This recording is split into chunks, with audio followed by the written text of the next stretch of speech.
Hi, David Chomet here, and I just wanted to touch base with you because I know that a lot of people are very concerned about the whole coronavirus thing. It's a big issue. We're seeing a lot of everything from school cancellations to public places that are just not going to be available to people. A lot of people being told to work from home. So how does that impact you, the small business person? That's what I'm going to talk about today. So it's a very stressful time, and there is really most of the stress is really coming from, as much as anything else, we don't know what the future holds, and it seems like much of life is changing, frankly, on a daily basis. 1 minute we're going to do this, the next minute we're going to do this. We can't plan. So what I'd like to do is give some small tips of things that you can do to help you weather the storm, because it's not going to be easy to get through this next little period, but I'm quite confident that all of us will be able to get through just fine. The question is, what will we look like when we come out on the other end? So first of all, use this as an opportunity to figure out what is your business? What assets do you have? It's going to be very important for you to be able to reach out and touch those things, to build your database, to know what you have, to know where it is, to know how to access it, to know who's responsible for it. And it's very difficult in times when you're doing the work of the business to take that moment to step back and figure out exactly where things need to be and who's responsible for what, those sorts of things. This is an opportunity for you to do that. So that's first. Second is, this is a really good opportunity again for you to sit and communicate with 3 different sets of people who are critical to the success of your business. 3 different sets of people that you need to reach out to and at least communicate to understand what they are going through, and hopefully help them understand what you are going through, so that all of us can make it through together. The first group are your employees, people who work for you. This is going to be a very stressful time for them. It's very easy for people to issue these edicts, work from home and everything will be okay and blah, blah, blah. People have children. People have other obligations. People's jobs in many ways do not allow them to stay home. Be mindful of that. When you are working with people, make sure you know who their next of kin is, what their emergency contact information is. Make sure you understand and take time to find out a little bit more about what are the pressures that they're seeing. There's going to be a lot of external stresses. There always are. It's part of being an adult, but it's going to be even more exacerbated now. So be mindful of that. Ask those questions and ask how your work can fit into your employees' lives now more than ever. Because if they have a choice of taking care of their kids and doing the work, they're going to take care of their kids. And so you need to make it possible for them to also do the work. And stress the importance of, if you continue to do the work, then you will continue to have a job, because I don't have any other alternatives.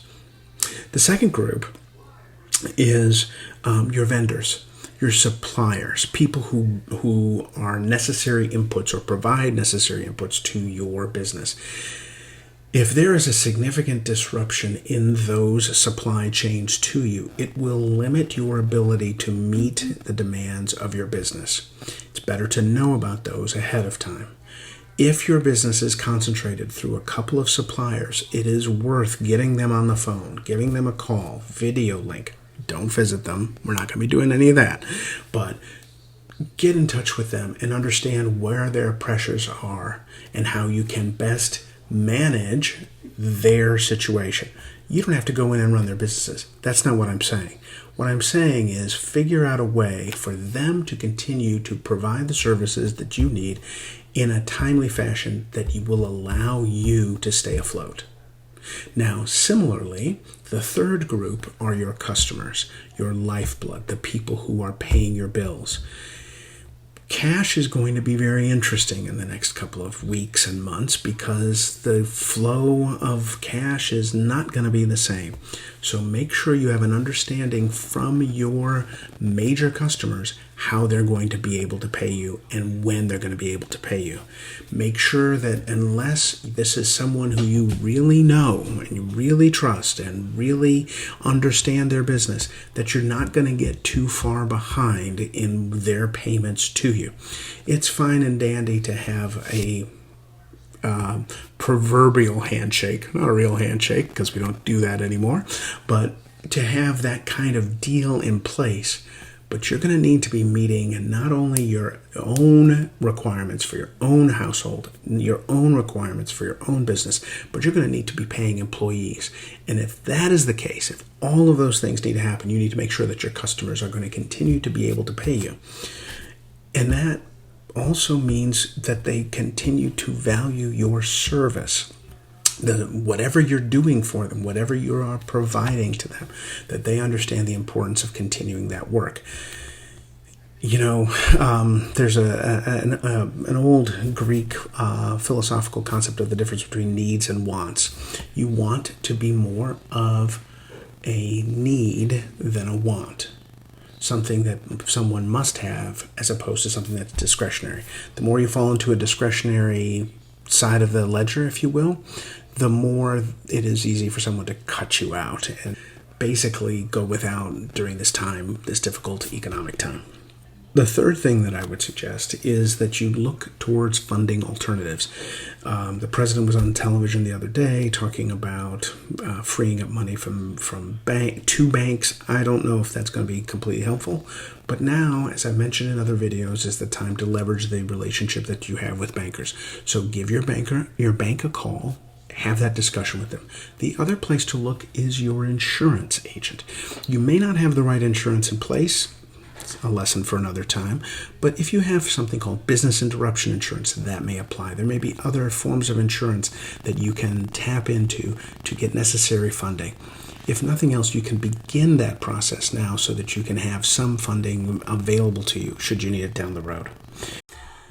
And one last thing.